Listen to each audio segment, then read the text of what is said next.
Hello everyone.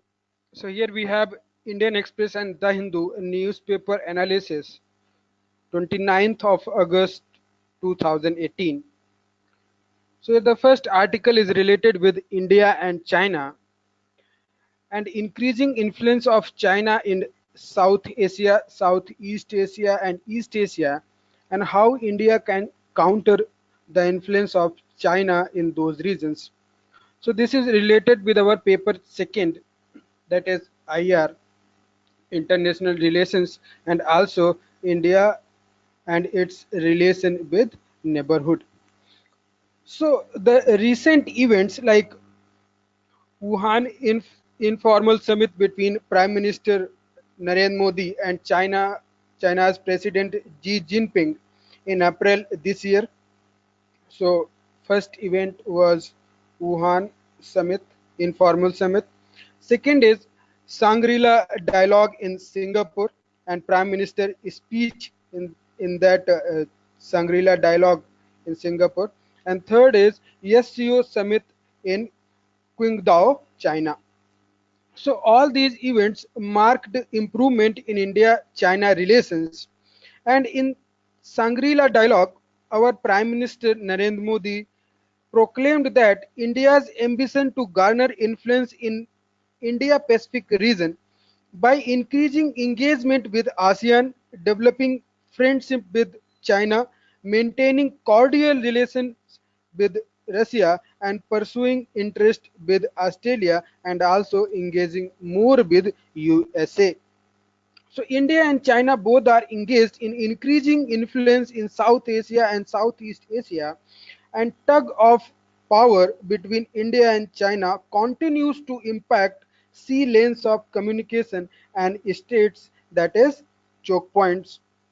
So India tries to influence other countries through diplomatic, bilateral, and military engagement, whereas China uses its economic power to influence countries through investment and also development of infrastructure. So China's heavy investment in ASEAN countries brought the group closer to China even when international ruling against its activities in South China Sea. Now the ASEAN as a bloc agreed to cooperate with China on the code of conduct instead of pursuing international ruling. Even within ASEAN, China has very much influence on Cambodia. China provides largest foreign aid and has investment in dams, oil fields, highways, textile sector in Cambodia. And China also provided military equipment to Philippines to fight against extremists in the city of Marawi. Now, India enjoys cordial relations with all ASEAN nations, but India's diplomatic and bilateral engagements may not be enough to garner support for its Indo-Pacific vision against China's economic power and huge military presence in the region. For example, ASEAN trade with China is much more than that with India, and Chinese FDI in ASEAN is 9 times higher than India's FDI in ASEAN region. So, and also if you observe the South Asia, in South Asia China's influence over the countries like Sri Lanka, Nepal, Bangladesh increased over time. Nepal and Sri Lanka demonstrating interest in partnering with China, especially after 2015 economic blockade by India and Nepal, and failed strategic interventions in Sri Lanka have both undermined India's regional leadership character. So now China is investing heavily in Sri Lanka, like in Hambantota Port and Colombo City project. And China, under its string of Pearls and Belt and Road Initiative, built number of ports in Indian Ocean countries. Now here, the resource constrained India find it difficult to match China. Now the drawback of China is that Over assertiveness of China has driven many countries in East and Southeast Asia to seek friendship with India. For example, Singapore, Indonesia, and Japan all are looking to increase relationship with India. So ASEAN has a cultural affinity with India with its shared religious diversity, ancient ties, and sizable Indian diaspora in the countries like Singapore and Malaysia.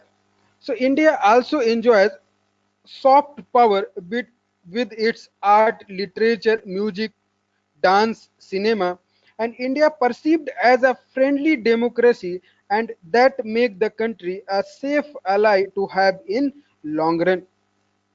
Australia also increased its engagement with India through its 2 plus 2 dialogue. So in the conclusion, we can write that India need to develop a strategy to leverage its soft power and optimize its military power to effectively counter economic power of China. So this is the important article for our IR paper second. Next article is about trade war. Now, recently, US and Mexico reached a breakthrough bilateral trade agreement, and it replaced decades old North America Free Trade Agreement, that is NAFTA, North America Free Trade Agreement. Now, according to new agreement, 75% of automobile content will be made regionally, and 40 to 45% of such content must be manufactured using labor that cost at least $16 per hour. Now, this was to discourage manufacturers moving their facility to Mexico, where the labor cost is much lower than the USA. Now, here the author argue that it is hoped that tit for tariff war will stop. And this agreement also invited Canada to join the talks. So this can be an example for other countries like China, EU, and Canada to end tariff war, because trade war impact global supply chain, and also it impact the consumers the most. So this is related with trade war and paper third economics. Paper third economics. Now next article is from Indian Express, and this is related with solid waste management. So if we observe the challenges associated with solid waste management, so here the first challenge is managing the generation of solid waste on daily basis. Second is dumping of garbage in landfills.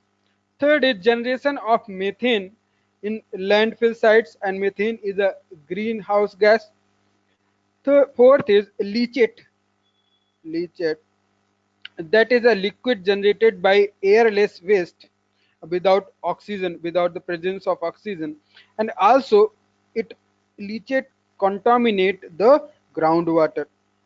And next is frequent fires at landfill sites cause air pollution. So frequent outbreak of fire also cause air pollution. So originally, landfill sites were located outside cities, but now with the city expansion, dumping sites are located within cities.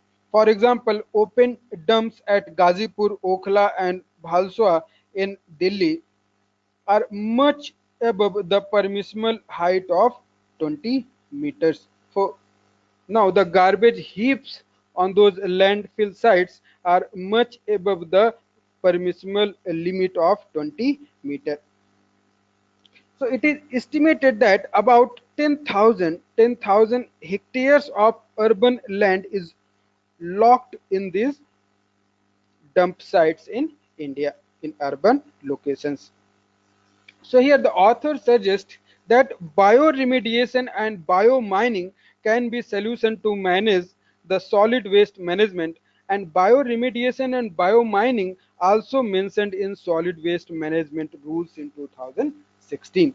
So bioremediation and biomining is a low cost solution and also effectively reduce volume of waste and addresses issues of pollution and groundwater contamination.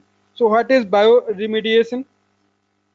So it is a use of either a natural occurring or deliberately introduced microorganism to consume and break down environmental pollutants in order to clean a polluted site, and it involves oxidation and reduction mechanism.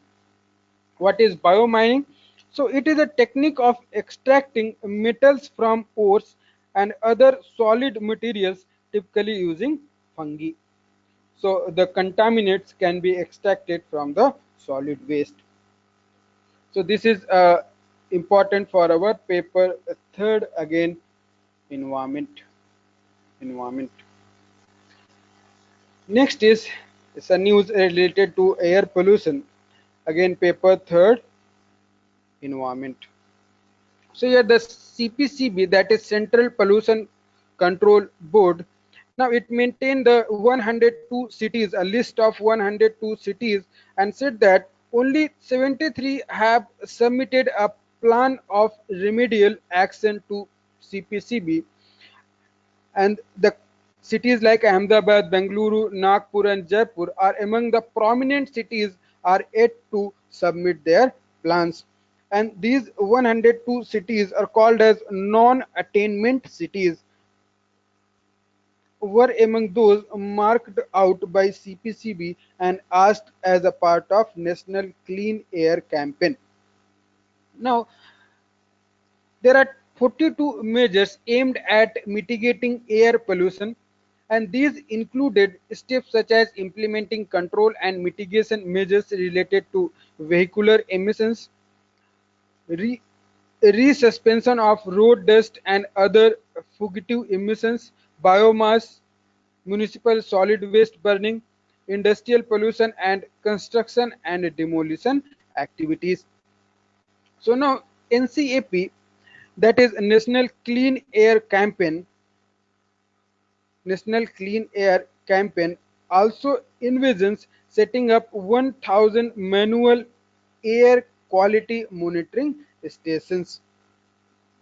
So if we observe the report by WHO in this year May, it said that Delhi and Varanasi are among 14 Indian cities that figured in a global list of 20 most polluted cities in terms of PM particulate matters 2.5 levels. Other Indian cities with high level of PM 2.5 particulates were Kanpur, Faridabad, Gaya, Patna, Lucknow, Agra, Muzaffarpur, Srinagar, Gurgaon, Jaipur, Patiala, and Jodhpur. So this data can be used in our answers in the mains. So now ISRO is planning to send 3 Indians into the space before 75th Independence Day. Now, if everything goes according to the plan, in next 40 months, 3 Indians will be launched into the space by Indian rocket. Now, the name of the mission is the Gaganyaan. So the chief of the ISRO stated that ISRO began work on manned mission in 2004, and some of these technologies have been demonstrated successfully through various tests like space capsule recovery experiment, crew module atmospheric re-entry experiment, and also recently conducted paired abort test. So, 2 unmanned missions will be undertaken prior to sending humans on the first manned flight within 30 months and manned mission in 40 months. So mission will aim to send a 3-person crew to space for a period of 5 to 7 days. This is important for our prelims examination, and total cost will be something around 10,000 crore. And this project will have spin-offs in multiple dimensions, including technology and the advantages in social sector. So last year in the mains examination 2017 mains examination in paper 3rd science and technology section, there was one question related to preparedness of India to send manned mission in the space. So this is important for prelims and also for the mains. It comes under paper 3rd science and technology. Now government scraps scientific panels and forms one new council. So government has scrapped two scientific advisory committee for Prime Minister and the cabinet and replaced them with a 9 member. Remember this nine members Prime Minister Science, Technology and Innovation Advisory Council, that is PMSITAC. So now, unlike in earlier SEC, secretaries of various scientific ministries such as education, environment and health would be special invitee to the council meeting, and PMSTIAC will be chaired by government's principal scientific advisor Dr. K. Vijay Raghavan. So the newly constituted body is expected to act as a high-level advisory body to several ministries and execute mission-oriented programs. So this is again related with paper 3rd, Science and Technology, Development of Science and Technology. Now, recent